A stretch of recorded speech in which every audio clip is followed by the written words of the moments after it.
زمین کو انسانوں سے بھرنا چاہ رہی ہے. یہ جو نسل بڑھانا ہے یا مرد اور عورت کا ملاپ ہے, یہ قدرت نے انسان کی رائے پہ نہیں رکھا, بلکہ انسان پر یہ مسلط کر دیا ہے کہ نہ چاہتے ہوئے بھی کرنا وہی پڑے گا جو خدا چاہتا ہے, جو نیچر چاہتی ہے. مثال کے طور پر ہم جو پانی پیتے ہیں, کیا ہم اپنی رائے سے پیتے ہیں پانی؟ بھئی پیاس لگ جاتی ہے نا, ہمیں قدرت پیاس لگا دیتی ہے. پانی کتنا پینا ہے یہ قدرت نے ہمیں ہماری رائے پہ نہیں چھوڑا, ورنہ ڈاکٹروں میں اختلاف ہو جاتا. کچھ ڈاکٹر کہتے ہیں 10 گلاس پینا ہے, کچھ کہتے ہیں 5 گلاس پینے کو پینا ہی نہیں ہے. تو پتا چلا 25-30 کروڑ لوگ تجربے کی بھیٹ چڑھ جاتے ہیں, مر جاتے ہیں پیاس سے. قدرت نے جو انتہائی ضروری چیزیں تھیں, جو آپ کی باڈی کے لیے بہت ضروری تھی, قدرت نے کہا سائنس تو ترقی کرے گی پتہ نہیں کروڑوں سال کے بعد, لاکھوں سال کے بعد جا کے, اور کچھ چیزوں کی ضرورت آدم علیہ السلام سے لے کے اب تک انسان کو ضروری رہی ہے وہ. تو وہ ڈاکٹروں کی, حکیموں کی تحقیق پہ نہ رکھو, باڈی خود بتائے گی کہ بھائی مجھے بھوک لگ رہی ہے. اس لیے آپ کسی بھی ڈاکٹر حکیم سے پوچھیں کھانا کھانے کا سب سے بہترین وقت کیا ہے؟ جب بھوک لگے. یہی ٹائم ہے نا.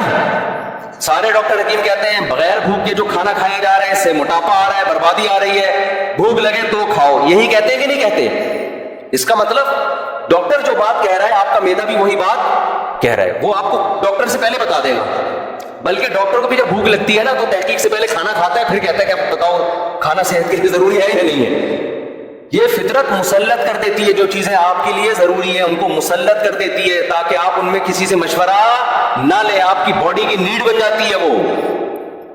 پیاس بھی ایسا ہی ہے. تو جیسے بھوک آپ کی فزیکل ریکوائرمنٹ ہے, باڈی کی ریکوائرمنٹ ہے, پیاس آپ کی باڈی کی ریکوائرمنٹ ہے. اس کو اگر آپ ڈیلے کرو گے تو باڈی کو فائدے کے بجائے نقصان ہوگا.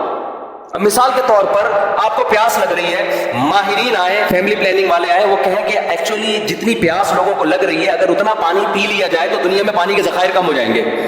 ایک مثال دے رہا ہوں, تو مانو گے ان کی بات؟ بولو نا کیا ہو گیا؟ اب بولو گے بھاڑ میں جائے, ذخائر کم ہو یا زیادہ, مجھے پیاس, تیری تحقیق پتہ نہیں کل غلط ثابت ہوگی, میں تو آدھا پانی کی کمی سے مر جاؤں گا. میں پانی کے ذخائر گئے تیل لینے, پانی چاہیے مجھے, پانی پیاس لگ رہی ہے. کوئی فیملی پلاننگ والا ہے کہ ایسے اصل میں کیلکولیشن کی ہے یورپ کے بڑے بڑے سائنسدانوں نے کہ اس وقت گندم اور مکئی اور یہ سب چیزوں کے ذخائر کم ہو رہے ہیں, لہذا آپ کھانا جب بھوک لگے تو نہ کھائیں آپ, یا آپ ایسا کریں کہ غبارے کھا کے پیٹ بھر لیں. یعنی نیچرل طریقہ نہ ہو, کوئی اور طریقے سے وہ روئی کھا لیں یا کچھ بھی کھا لیں. اب مانو گے اس کی بات؟ تمہاری ایسی کی تیسی یار, پیٹ بھرنا ہے بھائی ہم نے, یہ قدرت کو پتا ہے کہ کتنی روٹیاں پیدا کرنی ہے, کتنے اس نے بھوک لگائی ہے تو انتظام کیا ہوگا نا, ورنہ تو یہ نظام ہی غلط ہے سارا. تو یاد رکھو جیسے بھوک لگنا باڈی کی ریکوائرمنٹ ہے, پیاس لگنا باڈی کی, تو ایسے ہی جو جسم میں سیکس کی ایک خواہش پیدا ہوتی ہے یہ بھی آپ کی باڈی کی ریکوائرمنٹ ہے. یہ ہندو کو بھی ہوگی, مسلم کو بھی ہوگی, عیسائی کو بھی ہوگی, حضرت جی کو بھی ہوگی, مفتی صاحب کو بھی ہوگی, ایک چور کو بھی ہوگی. اس میں بزرگ بعد میں ہوتے ہیں, مفتی صاحب آدمی کیا ہوتے ہیں؟ بولو نا, پہلے ہوتے ہیں. یہ ہر آدمی کے ہے, یہ باڈی کی ہے, باڈی کی نیڈ ہے. تو جب خدا نے آپ کی بھوک لگائی تو روٹی کا انتظام کیا اس نے نا, بارشیں برسا کے نباتات پیدا کر کے.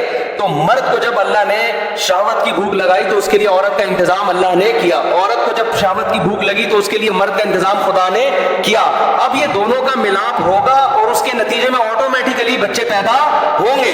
ان میں کسی بھی پروسیس کو آپ نے روکنے کی کوشش کی تو فیملی پلاننگ والے تو خوش ہو جائیں گے, انسانیت کا بھی بیڑا غرق ہوگا اور خدا بھی ناراض ہوگا. سمجھ میں نہیں آ رہی میرا خیال ہے بات؟ کیونکہ اس کا مطلب ہے خدا کا نظام ہی غلط ہے. پھر اب جو ہاتھ سے اپنی خواہش پوری کرتے ہیں وہ خدا کو, اس نظام کو کیا کر دیتے ہیں؟ خلل پیدا. خدا نے خواہش رکھی تھی تاکہ تم نہ چاہتے ہوئے, اب دیکھو جو آپ کے سائنسدان ہیں, پڑھائی اور ٹائم نہیں ہے اس کے پاس ایکچولی ملک میں ترقی اور یہ وہ, بھوک لگ رہی ہے کھا نہیں رہا, نتیجہ کیا نکلے گا؟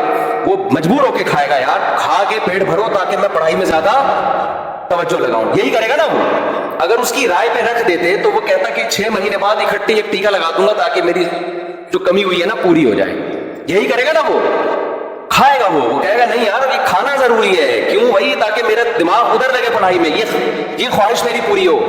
بالکل اسی طرح جب انسان بالغ ہوتا ہے, عورت بالغ ہوتی ہے, تو اس میں اللہ نے یہ ڈیزائرز پیدا کر دی ہیں. اب ان ڈیزائرز کا طریقہ یہ ہے کہ جو فطری نیچرل طریقہ اللہ نے جانوروں میں رکھا ہے وہ انسانوں میں رکھا ہے کہ نر اور مادہ کا ملاپ ہو. یہ ملاپ آپ کے نہ چاہتے ہوئے بھی کیا ہوگا, یہ کرنا پڑے گا آپ کو, تاکہ آپ کا دماغ کیا ہو, اسٹریس آپ کی, بولو نا, ختم ہو. اور پھر نتیجے میں اولاد آپ کے ہوگی، کیونکہ قدرت اس کے ذریعے کچھ اور کام لے رہی ہے۔ وہ کیا ہے کہ قدرت نسل بڑھانا چاہتی ہے، اس لیے کہ آپ نے مرنا ہے آگے چل کے، نئی نسل نے آنا ہے۔ اگر آپ ہی ہمیشہ رہتے نا اس دنیا میں، آج جب آبادی کی بات ہوتی ہے نا تو یہ ایسے شو کیا جاتا ہے جیسے یہ آبادی ہمیشہ رہے گی، بھائی یہ تو سارے مر جائیں گے کل جا کے، بڈھے اور آہستہ آہستہ سب بڑھاپے کی طرف جا رہے ہیں، تو نئی نسل آئے گی۔ تو یہ سب چیزیں قدرت نے آپ کے اختیار میں نہیں رکھی، اگر آپ اس میں دخل اندازی کرو گے تو آپ کی سوسائٹی کو بھی نقصان ہوگا، کیونکہ قدرت مرد اور عورت کے ملاپ سے کچھ حکمتیں حاصل کرنا چاہتی ہے، تو وہ اللہ نے مرد اور عورت پہ نہیں رکھا ہے، وہ ایسا مسلط کر دیا ہے کہ نہ چاہتے ہوئے بھی ہوگا۔ تو اگر آپ زنا کی طرف جاؤ گے یا آپ ہاتھ سے خواہشات پوری کرو گے تو قدرت کا وہ نظام کیا ہوگا؟ الٹا ہو جائے گا، وہ خراب جیسے کہ ہو رہا ہے۔ لڑکیاں گھروں میں بیٹھی بیٹھی بڈھیاں ہو رہی ہیں اور لڑکے یہ کام کر رہے ہیں بیٹھ کے، ان کی خواہش یہاں سے پوری ہو رہی ہے تو وہ شادی کہاں کریں گے؟ وہ بھی ڈپریشن میں جا رہی ہیں، یہ بھی ڈپریشن میں جا رہے ہیں، سارا ستیہ ناش کر دیا پورے نظام کا۔ اس لیے شریعت نے حکم دیا اس میں اللہ پہ اعتماد اور توکل کرو، نکاح کرو، اور توکل کس پہ کرو؟ جیسے بھوک لگ رہی ہوتی ہے کھانے کا انتظام کیا جاتا ہے، اور توکل کس پہ کیا جاتا ہے؟ اللہ پہ، کہ یار کھانا تو کھانا ہی ہے۔ آپ کے پاس پیسے، آپ نے کہا 2 روٹی کھا لی تو یار یہ تو خرچ ہو جائیں گے، کل کیا کروں گا؟ ابے بھائی تو کھا پہلے اس کو، کل کی کل دیکھی جائے گی، یہ ضروری خرچے ہیں۔ تو نکاح بھی کیا ہے؟ ضروری ہے، یہ تو کرنا ہی کرنا ہے، پیسے ختم ہو جائیں گے تو پھر دیکھیں گے کیا کرنا ہے، یہ تو کرنا ہی کرنا ہے۔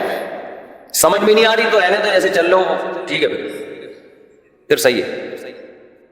اور میں آخر میں ایک بات کہتا ہوں، مجھے پتا ہے نوجوانوں کو جب اس کی عادت پڑتی ہے تو یہ گناہ چھوڑنا آسان نہیں ہوتا، مشکل ہوتا ہے، یہ میں مانتا ہوں۔ جن کو لت پڑی ہے نا اس کی، وہ آسانی سے نہیں چھوٹتا، تو بھائی کوشش تو کرو نا چھوڑنے کی، جب ہو جائے توبہ کرو، کچھ صدقہ خیرات کرو۔ اس کا فائدہ یہ ہوتا ہے کہ اگر آپ توبہ کرتے رہے، گناہ چھوڑنے کی کوشش کرتے رہے، تو ختم نہیں بھی ہوا نا، کم از کم وہیں رک جاؤ گے آپ۔